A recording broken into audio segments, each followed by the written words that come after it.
오늘 주시는 하나님 말씀은 요한복음 28장 28절에서 36절 말씀입니다. 박승옥 군사님께서 봉독해 주시고 이어서 할렐루야 찬양인데 찬양이 계속되겠습니다. 많은 은혜 받으시기 바랍니다. 이에 예수께서 이르시되 너희가 인자를 둔 후에 내가 그인 줄 알고 또 내가 스스로 아무것도 아지하냐고 오직 아버지께서 가르치신 대로 이런 것을 말하는 줄도 알리라. 나를 보내신 이가 나와 함께 하시는도다. 나는 항상 그가 기뻐하시는 일 행함으로 나를 혼자 두지 아니하셨느니라. 이 말씀을 하심에 많은 사람들이 믿더라. 그러므로 예수께서 자기를 믿는 유대인들에게 이르시되 너희가 내 말을 거하면 참으로 내 제자가 되고 진리를 알지니 진리가 너희를 자유롭게 하리라. 그들이 대답하되 우리가 아브라함의 자손이니라 남의 종이 된 적이 없거늘 어찌하여 우리가 자유롭게 되리라 하느냐. 예수께서 대답하시되 진실로 진실로 너에게 이르노니 죄를 범하는 자마다 죄의 종이라. 종은 영원히 집에 거하지 못하되 아들은 영원히 거하나니 그러므로 아들이 너희를 자유롭게 하면 너희도 참으로 자유로우리라. 아멘. 아멘.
5월은 가정의 달입니다. 그리고 기쁨의 50일 부활절을 관통하는 그런 부활의 감동을 누리는 달이기도 합니다. 몇 년 전 소개했던 꼬닐리오의 작품 행복한 하루의 시작, 원작명은 해피 모닝입니다. 이것을 감상하시면서 가정의 작은 행복 다시 한번 돌아보는 그러한 시간이 되기를 바랍니다. 항상 이 작가의 두 캐릭터가 나오는데 하나는 볼살이 통통한 소녀가 나오고 또 옆에 토실토실한 토끼가 두 주인공으로 나옵니다. 그림으로 행복을 전하는 이 그림 작가는 이탈리아어로 토끼를 꼬닐리오라 그러는데 그것을 필명으로 쓰고 계십니다. 이태리에서 활동하는 한국인인데 원래 인테리어를 전공하신 분이었다고 이렇게 전해지고 있습니다. 어린 시절에 반짝이는 추억과 행복한 순간을 통해서 가정의 행복을 잘 담고 있습니다. 아침이면 쪼르르 한 걸음에 달려가요. 엄마, 아빠 잘 잤어요? 지난밤 너무 보고 싶었어요. We missed you so much last night. 이렇게 인사를 하죠. 엄마, 아빠 사이로 뛰어들어가면서 이렇게 인사를 합니다. 그리고 나서 하는 말이 오늘도 사랑해요. 어제보다 더 많이요. Love you more than yesterday. 가정의 행복한 내음이 금세 우리의 코를 자극하는 것 같습니다. 원래 가정이 이래야 하는데 한 아쉬움과 함께 어린 시절로부터 우리가 너무 멀리 달려온 것은 아닌가. 그 아름다운 행복의 파편들은 어디로 갔을까 하는 그런 아쉬운 마음도 있는 것이 사실입니다. 5월을 지나기 때문에 늦지 않게 꼭 읽어야 될 시로 수필로 5월에 태어나서 5월을 노래하셨고 5월에 가셨던 피천덕 시인의 5월이라는 시 5월의 자유를 기리면서 한번 같이 읽어볼까 합니다. 5월 피천덕 5월은 금방 찬물로 세수를 한 21살 청신한 얼굴이다. 하얀 손가락에 끼어있는 빛이 가락지이다. 5월은 앵두와 어린 딸기의 달이요. 5월은 모란의 달이다. 그러나 5월은 무엇보다도 실록의 달이다. 전나무의 바늘잎도 연한 살결같이 보드랍다. 중략하고요. 실록을 바라다 보면 내가 살아있다는 사실이 참으로 즐겁다. 내 나이를 세어 무엇하리? 나는 지금 5월 속에 있다. 연한 녹색이 나날이 번져가고 있다. 어느덧 짙어지고 말 것이다. 머문 듯 가는 것이 세월인 것을 6월이 되면 원숙한 여인같이 녹음이 우거지리라. 그리고 태양은 정열을 퍼붓기 시작할 것이다. 밝고 맑고 순결한 5월은 지금 가고 있다. 수필가이자 시인이셨으며 영문학자로 우리의 삶을 정말 가까이서 지켜보았던 피천덕 선생, 국민 수필가로 불릴 정도로 수필을 통해서 문학적인 진수를 드러냈고요. 우리 교과서에, 요즘 교과서는 어떤지 모르겠는데 수필은 청자연적이다. 수필은 난이요 학이다.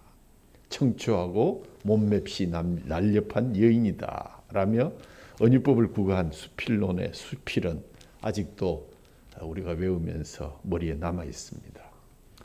그렇습니다. 5월은 눈부신 계절의 여왕입니다. 본격적으로 밭을 갈고 씨를 뿌리는 때입니다. 농부들이 풍성한 추수를 꿈꾸는 달이기도 합니다. 그렇기 때문에 희망의 에드블룬을 5월의 하늘에 높이 띄워야 합니다.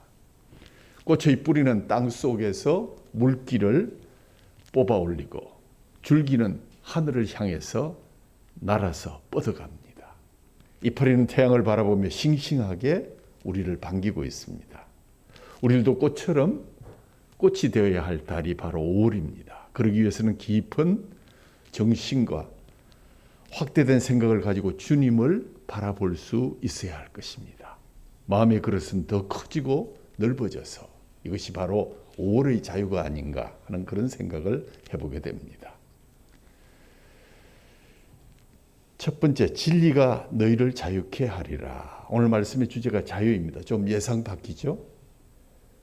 지난 화요일 제20대 대통령에 취임한 윤석열 대통령의 취임사는 역대 대통령의 취임사들과는 달리 독특한 테마를 선보였습니다. 3,450자 분량의 짧은 글 중에 자유를 무려 35번 언급하셨고 시민을 15차례 사용했습니다. 가히 부제를 붙인다면 자유와 시민의 부활이라는 그런 제목을 붙일 수 있을 것 같고요. 민주주의의 보편적인 가치인 자유, 더 나아가서 인권과 연대와 또 박애 정신까지 언급하시면서 청자의 범위를 한국민에서 넓혀서 세계 시민으로 확장시킨 것도 무척 인상적이었습니다. 적잖은 충격이었습니다. 오늘 말씀의 주제가 자유입니다. 본문에서 예수님이 말씀하신 자유의 개념은 윤 대통령께서 말씀하신 이 자유와는 일부 공통점도 있지만 취임사에서 언급된 지성주의, 반지성주의와 오늘 성경 본문의 진리와는 상당한 괴리가 있기 때문에 우리는 두고 볼 일입니다. 우선 믿는 우리들로서는 무시로 이 대통령을 위해서 바른 자유를 지향해 갈 수 있도록 인본주의적인 지향이 아닌 정말 영적인 자유를 지향해 가는 그러한 길로 갈 수 있도록 기도하는 것이 우리의 책무라고 생각합니다. 자유는 생명보다 더 가치가 있다고 주장한 미국의 유명한 헨리는 말하기를 우리에게 자유를 달라, 그렇지 않으면 죽음을 달라라고 호소한 바가 있습니다. 어느 누구라도 자유를 유보당한 채 속박받고 살아가고 싶은 사람은 아무도 없을 것입니다. 현존하는 동물들 중에서 가장 큰 동물이 코끼리입니다. 코끼리는 다 자라면 키가 한 3 내지 4m가 되고요. 무게가 무려 7톤, 7,000kg를 육박합니다. 한 번에 코로 들어 올릴 수 있는 무게가 1톤 정도. 그러니까 80kg 거구의 남자 12명은 거뜬하게 들어 올릴 수 있는 대단한 괴력을 가진 동물입니다. 그런데 말입니다. 서커스단에 있는 코끼리는 뭔가 이상합니다. 산처럼 큰 덩치를 가진 코끼리가 10cm도 않은 작은 말뚝 꼽아놨는데 아무 저항 없이 묶여져 있습니다. 웬만한 나무를 뿌리채 뽑을 수 있는 힘을 가지고 있는 코끼리가 마음만 먹으면 작은 말뚝 뽑아버리고 자유롭게 뛰놀 수 있을 것 같은데 왜 작은 말뚝에 발이 묶인 채 머리털 깎인 삼손처럼 꼼짝을 못하고 있을까? 사연은 간단합니다. 코끼리가 처음 새끼 때 서커스단에 팔려오면 말뚝에 네 발과 함께 꽁꽁 묶어둡니다. 새끼 코끼리는 묶인 끈을 풀려고 몸부림을 쳐보지만 말뚝을 뽑을 만큼 힘이 세지를 못합니다. 애를 써보지만 힘이 붙여서 이내 포기하고 맙니다. 이런 과정을 거치면서 새끼 코끼리는 큰 좌절과 트라우마를 겪게 됩니다. 자신의 발을 묶고 있는 끈을 끊을 수도 없고 말뚝을 뽑을 수도 없다라고 스스로 자신을 규정하게 됩니다. 시간이 지나고 덩치가 커지고 힘이 세어지지만 코끼리는 스스로를 포기하고 묶인 현실을 그대로 받아들이기 때문에 그것을 뽑으려는 시도조차 하지 않습니다. 코끼리가 어렸을 때는 작은 말뚝에 몸이 묶여 있었지만 다 자란 후에는 그의 작은 마음에 그 말뚝에 묶여서 자유를 포기한 채 살아간다는 이야기입니다. 그런데 작은 말뚝에 마음이 묶여 있는 건 이 서커스단의 코끼리만은 아닙니다. 우리 인생의 문제이기도 합니다. 많은 사람이 무엇인가 마음에 묶여서 쩔쩔매며 옴짝달싹하지 못하고 살아갈 때가 있습니다. 이런 것을 우리는 메모리다 또는 좌절, 꺾을좌, 꺾을절, 좌절이라고 이렇게 표현하기도 합니다. 우리 인생에도 그러한 시절이 있고 힘이 없어서가 아니라 덩치는 커가고 나이는 먹어가는데도 불구하고 우리는 그러한 메모리, 구렁텅이 속에서 우리 자신을 포기할 때가 얼마나 많은지요. 놀랍게도 서커스단의 코끼리처럼 자유를 포기한 채 살아가는 우리들에게 오늘 성경은 말씀합니다. 진리가 우리를 자유케 하리라 라고 선포하고 계십니다.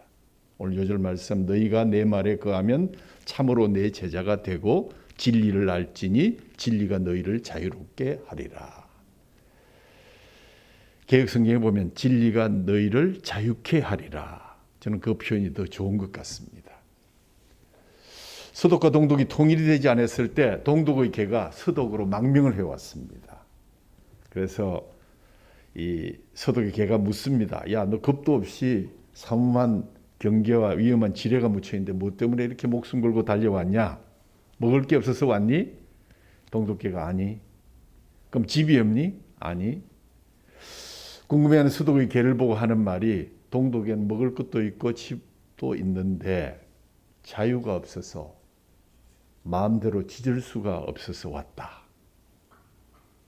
나도 명색이 개인데 짖고 싶을 때 짖어야 개가 되지 않겠느냐고. 그래서 넘어왔다. 이렇게 얘기를 합니다. 물론 지은 얘기죠. 이와 같이 자유가 소중하다는 말입니다. 이 자유를 찾아왔다. 동독의 개소리에 귀를 기울여야 됩니다. 왜요? 자유가 귀중하기 때문입니다. 자유가 무엇입니까? 노예가 아닌 상태, 포로가 아닌 상태, 묶이거나 얽매이지 않고 눌리지 않고 지배받지 않고 자신의 독단적인 행동을 행할 수 있는 선택과 결정의 자유, 생각과 표현의 자유, 주권과 경제적인 자유 등이 우리의 기본적인 법에 보장되어 있는 자유입니다. 그러나 오늘 성경이 말씀하시는 자유는 그것보다 훨씬 더 높은 가치를 추구하고 있습니다. 고린도서 3장 17절에 주는 영이시니 주의 영이 계신 곳에는 자유함이 있느니라. 주의 영이 임하는 곳이 곧 우리의 자유다. 주님과 함께 할 때 우리는 자유할 수 있다라고 말씀하십니다. 본문 36절에 예수님은 아들이 너희를 자유롭게 하면 너희가 참으로 자유로우리라. 예수님께서 선언하신 자유의 길은 다음과 같은 세 가지를 우리에게 요구하고 있습니다. 첫 번째, 진리를 알지니 진리가 너희를 자유롭게 하리라. 진리를 알아야 된다. 그 앞에 가로를 넣어서 진리를 바로 알아야 된다. 진리는 누구에게나 동일하게 적용되는 원리입니다. 결정적인 진리의 판별식은 우리를 자유케 하느냐 아니면 우리를 얽매이게 하느냐입니다. 자유케 하면 진리이고 얽매이게 하면 그것은 거짓입니다. 진리의 절정은 기독교의 진리가 인격적인 예수님이라는 사실이 있습니다. 중요한 것은 진리를 알지니, 진리를 알아야 된다는 것입니다. 여기서 안다는 단어, 야다라는 단어는 지식적으로 부분적으로 우리가 그냥 귀로 동양으로 들었던 그런 얘기가 아니라 전인격적으로, 전인적으로 안다는 얘기입니다. 체험한다는 얘기입니다.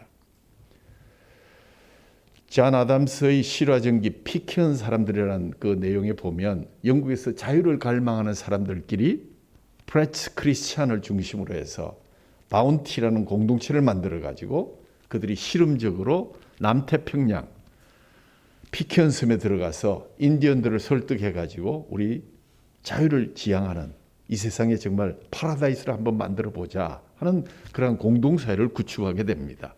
모든 구속에서 벗어나서 자유롭게 한번 살아보자. 얼마나 멋진 취지입니까? 근데 불과 9년 만에 이 공동사회는 실패하고 말았습니다. 보통 사회에서 일어나는 사건들이 모두 다 발생합니다. 12건의 살인사건이 일어났고 폭력과 성도덕의 문란과 알코올 중독의 문제 등도 발생했습니다. 심지어 지도자였던 플래처 역시 자살하고 말았습니다.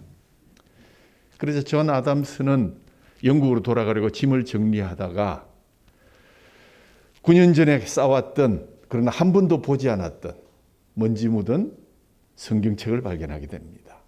아담스는 배가 오기를 기다리면서 9년 동안 읽지 않고 방치되었던 성경을 읽기 시작했고 진리를 알게 된 그는 죄를 뉘우치고 배를 타기를 거부하고 그 성경책을 들고 피케언 섬의 전도자가 되었습니다. 그러자 그 섬은 새로운 세계가 되고 말았습니다. 피케언 사람들은 영국인의 영향으로 불과 9년 만에 술 주정꾼이 되고 폭행자와 성적 문란자가 되었지만 아담서가 알게 된 진리, 아담서뿐만 아니라 섬 전체를 소생시키는 하나님의 말씀, 진리의 말씀으로 변화되게 되었습니다. 오늘 본문에 사용된 진리는 본데 텐 알레데이안, 이 말은 유일하신 진리다. 진리가 여러 개 있다는 것이 아닙니다. 추상적인 지식이 아닙니다. 구체적이고 분명한 진리, 예수 그리스도를 분명하게 가르치고 있습니다. 그러므로 진리를 안다는 것은 지식적으로 아는 정도가 아니라 참된 자유는 진리를 받아들이고 체험하고 교제하면서 동행할 때 주어지는 그러한 자유임을 우리는 알게 됩니다. 두 번째는 34절 말씀에 예수께서 대답하시되 진실로 진실로 너희에게 이르노니 죄를 범하는 자마다 저희 종이라. 앞에 가로를 해서 다시는 저희 종노릇 하지 말라. 예수님께서 가늠한 여인에게 주셨던 말씀이기도 합니다. 나치 시절에 독일의 작곡가 리차드 스트라우스는 음악국의 총재직을 맡고 있었는데 나치 정권을 돕는다는 이유로 늘 경계와 미움을 받아왔습니다. 어느 날 정책을 담당하는 군인 소령으로부터 명령을 받게 됩니다. 선생, 여기 이 악보를 고쳐서 우리 시대, 우리에게 맞는 음악으로 다시 작곡을 해 주시오. 소령이 내민 악보를 본 스트라우스는 깜짝 놀랐습니다. 그 악보는 바로 맨델스존의 한여름밤의 꿈이었기 때문입니다. 아니, 이 아름다운 노래를 어떻게 고칠 수 있단 말이요? 스트라우스는 몹시 불쾌했습니다. 그러자 소령은 무서운 눈빛으로 바라보면서 화를 냅니다. 뭐라고 했어 방금? 맨델스존은 유태인이 아니요. 유태인이 작곡한 노래가 아름답다요? 그 무슨 그런 말을 하시오? 당장 고치시오. 나치가 시킨 대로 일은 해왔지만 더 이상 자신을 속이며 저희 종노릇을 할 수가 없어서 그 명령을 거부하고 죽음을 각오하고 소령에게 맞서서 난 이 명령을 수행할 수가 없소. 결국 총재직에서 쫓겨나서 많은 고생을 했지만 스트라스의 마음은 늘 자유로웠다. 왜? 종이기를 거절함으로 인해서 한여름밤의 꿈이라는 맨델스존의 명곡이 역사 속에 남게 되었기 때문이었다. 이렇게 쓰고 있습니다. 종은 히랍어로 둘로스라는 노예라는 뜻입니다. 노예는 물건과 같은 존재로서 자유가 없습니다. 그러니 저희 노예가 된 사람은 저희 행동을 할 수밖에 없는 것입니다. 저희 노예로부터 헤어나올 여지가 없습니다. 단 하나의 길이 있다면 그것은 예수 그리스도를 믿어서 우리를 대신하여 십자가에서 못 박혀 돌아가신 예수 그리스도를 믿고 하나님과의 관계가 회복되고 그 자녀가 되는 길 외에는 저희 노예로부터 해방될 수 있는 길은 없습니다. 우리가 잘 아는 갈라디아서 5장 1절 말씀, 그리스도께서 우리를 자유롭게 하시려고 자유를 주셨으니 그러므로 굳건하게 서서 다시는 종의 멍에를 매지 말라. 세 번째, 그리스도 안에서 거하라. 근데 가로에서 영원히 거하라 이런 말씀드립니다. 35절, 종은 영원히 집에 거하지 못하되 아들은 영원히 거하나니 그러므로 아들이 너희를 자유케 하면 너희가 참으로 자유하리라. 참으로 영원히 자유할 것이다. 주 안에 거할 때 참된 자유가 있다는 얘기입니다. 구속의 자유 또는 은총 안에서의 자유입니다. 십자가의 사랑을 죄사함을 얻어서 하나님의 자녀됨을 확정받아서 자유함을 누리시는 여러분이 다 되시기를 간절히 소원합니다. 하늘을 높이 날기 원했던 연이 하나 있었습니다. 연은 거센 바람을 받으며 하늘 높이 솟아올 때 행복을 느꼈고 그러나 조금 더 높이 올라갈 수 없을까? 불만이 생겼습니다. 더 높이 날 수 있으면 얼마나 좋을까? 얘는 높이 올라가는 것만 생각했습니다. 그래서 자기를 붙들고 있는 연줄이 불만스러웠습니다. 연줄이 끊어진다면 내가 훨씬 더 높이 날아갈 수 있을 텐데 연줄을 당겼습니다. 그러자 연줄이 뚝 하고 끊어졌습니다. 얘는 갑자기 하늘 높이 떠오르는 동안 쾌재를 불렀습니다. 바로 이거야. 그러나 잠시 후 뒤집히더니 빙빙 멋대로 돌다가 곧바로 땅에 곤두박질 치고 말았다. 오늘 본문을 읽어보면서 바리새인들과 사두개인들은 예수님의 말씀에 반론을 제기합니다. 우리는 자유하다. 우리는 아브라함의 자손으로서 하나님을 잘 알고 있고 우리는 이미 자유를 얻은 사람들이라고 강변합니다. 그러자 예수님은 너희들은 하나님을 제대로 알지 못하고 있다. 진리를 제대로 알지 못하기 때문에 자유롭지 못한 것이다. 라고 지적하면서 이 말씀이 9장에도 이어집니다. 예수님께서 나면서 소경되었던 사람의 눈을 뜨게 해줍니다. 그날이 안식일이었는데 바리새인들이 안식일에 소경을 눈을 뜨게 했다고 해서 예수님을 비난합니다. 예수님께서 바리새인들을 향해서 9장 41절에 이렇게 말합니다. 예수께서 이르시되 너희가 맹인이 되었더라면 죄가 없으려니와 본다고 하니 너희 죄가 그대로 있느니라. 그들의 자유 없음을 공박하셨습니다. 진리를 바로 알아야 되겠고 다시는 종의 멍에를 매지 말아야 하겠으며 그리스도 안에서 영원히 거하심으로 참 자유를 누리시는 성도들 되시기를 주님의 이름으로 축원합니다. 오늘은 스승의 주일입니다. 올해가 40일이라 그러죠. 5월 15일이 된 것은 세종대왕의 생일 탄신일이 5월 15일이기 때문에 5월 15일을 정했다고 합니다. 스승은 가정에서도 우리의 스승이 계시고 교회에서도 계시고 사회에서도 있습니다. 학교에서도 있습니다. 그분들로 인해서 오늘 우리가 존재하기에 그 감사를 잊을 수가 없습니다. 특별히 우리 자녀들의 영적인 성장을 책임지고 있는 교육자들 또는 교회학교 교사들의 노고를 기억하시고 감사하시기 바랍니다. 우리는 제자인 동시에 선생입니다. 왜냐하면 우리는 살아오면서 누군가로부터 배워왔고 지금도 누군가에게 가르침을 전달하고 있는 사람들이기 때문입니다. 그래서 우리는 늘 학생이면서 동시에 선생입니다. 내가 살아있다는 것 자체가 배우는 것이며 내가 살아있다는 그 자체가 누군가에게 영향을 주고 본이 된다는 가르침이 되기 때문입니다. 한 어린 소년이 농부이신 아버지와 마을에 가보기 전까지 그는 아버지를 따라서 농부가 되기를 원했습니다. 그런데 마을을 갔더니 거기에 엔지니어가 있는데 기계를 고치는데 너무 멋져서 엔지니어가 되고 싶었습니다. 그 후에 변호사 사무실에 가게 되었는데 변호사가 하는 일을 보고 너무 매력적이어서 그는 변호사가 되기를 결심합니다. 그러다가 몸이 아파서 환자를 돌보고 있는 의사 선생님을 만나게 되었을 때 나는 의사가 체질이다. 그리고 나서 다음 주일 교회에 가서 설교를 듣는데 목사님 저 할 만한 괜찮은 직업이다. 그런 무릎을 꿇고 기도하면서 하나님의 인도하심을 구하게 되었습니다. 그런 이렇게 기도했습니다. 하나님 농부도 해야 되겠고 엔지니어도 해야 되겠고 법률가도 해야 되겠고 의사도 해야 되겠고 목사도 해야 되겠는데 나는 도대체 무엇을 위해서 태어난 생명입니까? 그런데 그 기도를 드린 중에 세미한 음성이 방 안에 메아리를 치기 시작했습니다. 왜 너 그 모든 것이 다 되어보고 싶지 않느냐? 그러니까 이 소년이 깜짝 놀라가지고 그 모든 것을 다 할 수 있다고요? 음성이 대답하기를 길이 하나 있다. 그들의 교사가 되면 되지 않겠는가?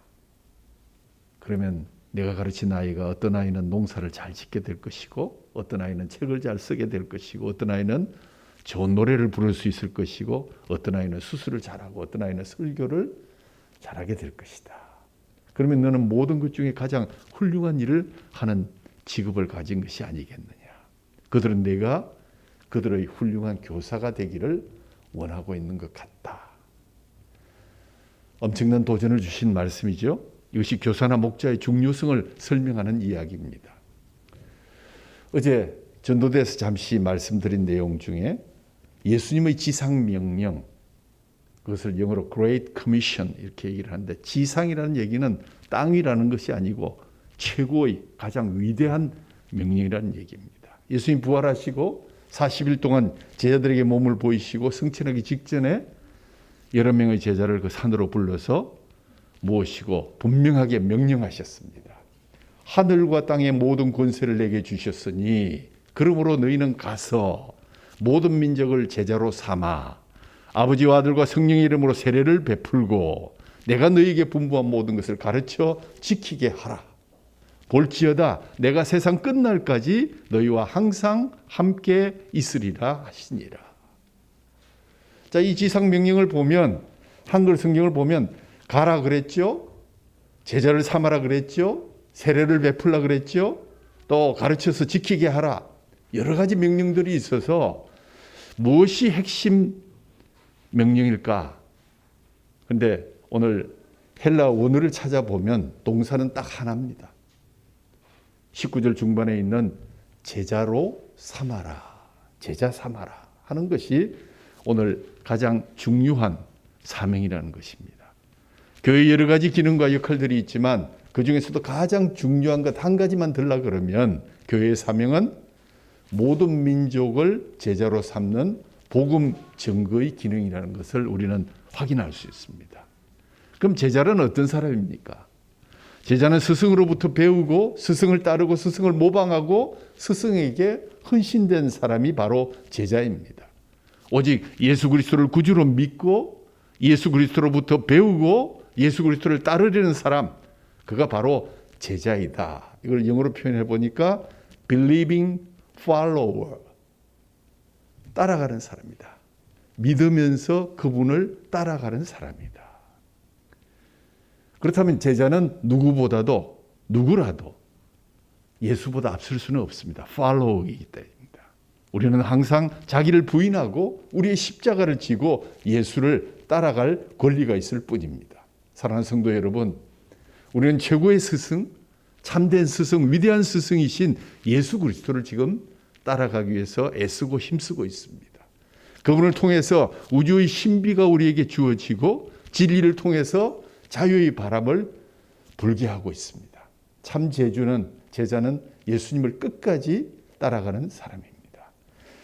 갈릴리에서부터 예루살렘과 골고다까지 따라왔던 여인들처럼 주님을 영접한 순간부터 죽을 때까지 주님의 길을 따라가는 사람들이 진정한 제자입니다. 구레네 시몬처럼 주님이 맡기신 십자가를 애매하지만 끝까지 메고 가는 자들입니다. 값비싼 향유 옥합을 깨뜨린 여인처럼 자신의 가장 중요한 것, 소중한 것을 주님을 위해서 사용하는 자들이 바로 참 제자들입니다. 주님을 위하여 자기의 목숨을 잃는 것이 도리어 자기를 얻는 삶이요 제자의 삶이 되기 때문입니다. 이것이 십자가의 역설이요 신앙의 신비입니다. 제자의 삶은 특별하게 고난을 당하고 순교를 해야만 하는 것을 의미하지는 않습니다. 날마다 삶의 현장에서 주님과 하나 되어 자기의 옛사람을 따라 살지 아니하고 새롭게 변화를 받아 하나님의 선하시고 기뻐하신 온전하신 뜻을 이루어 드릴 수 있다면 당신은 제자입니다. 자기의 유익을 위하여 살지 않고 하나님께 영광이 되고 이웃에게 유익이 되는 삶을 살아가는 것, 진정한 제자도의 길이라고 생각합니다. 결론을 말씀드립니다. 조지 모리슨의 글을 하나 소개합니다. 바람은 무절제한 마음대로 영광스러운 자유로움을 갖고 있다. 우리는 인생을 살면서 자유를 누리기 위해 얼마나 애를 써왔는가. 바람은 우리에게 그 자유를 말하고 있다. 그러나 자유는 마음대로 누리고 쓴다면 종으로 흐르고 만다. 자유는 질서를 유지하며 법을 지키고 창조주의 뜻에 순종함으로써 완성될 수 있다. 바람은 임의로 불며 자유롭게 날아가지만 꽃을 피게 하고 열매를 숙성시키며 온 벌판에 별을 누렇게 펼쳐주고 배와 비행기를 순항시킨다. 바람 같은 우리의 흐름도, 삶의 흐름도 창조주 하나님의 돌보심 속에서 자유로운 바람처럼 불어가고 있다. 얼마나 멋있는 표현인지요. 자유는 바람입니다. 예수님은 지금 우리가 진리가 되시는 당신에게 초대하시면서 당신을 통해서 진정한 영적인 자유를 누리라고 말씀하십니다. 진리를 알지니 너희가 진리를 자유롭게 하리라. 진리가 너희를 자유롭게 하리라.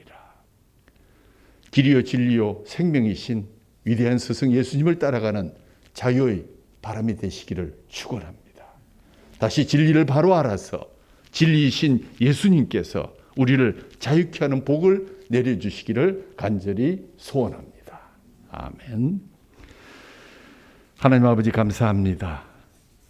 우리의 지상명령도 제자 삼으라는 것이었지만 우리가 먼저 바른 제자가 되는 것이 얼마나 중요한 것인지요.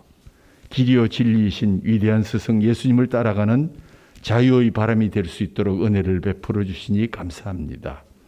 진리를 바로 알아서 진리신 예수께서 우리를 자유케 하는 복을 누리는 성도들로 삼아 주옵소서. 오늘 그 증표로 우리에게 또다시 주님의 귀한 살과 피를 나누어 주시니 참으로 감사합니다. 주님의 살을 먹고 피를 마시는 이 자유를 통해서 진리가 우리를 자유케 하는 그러한 삶을 살아갈 수 있도록 주께서 역사하시고 인도해 주옵소서. 천국을 맛보는 귀한 시간에 주님 더욱더 엄숙한 시간으로 주님 앞에 기도하며 이 일을 감당할 수 있도록 은혜를 베풀어 주옵소서. 우리 주 예수 그리스도 이름으로 감사하며 기도하옵나이다. 아멘.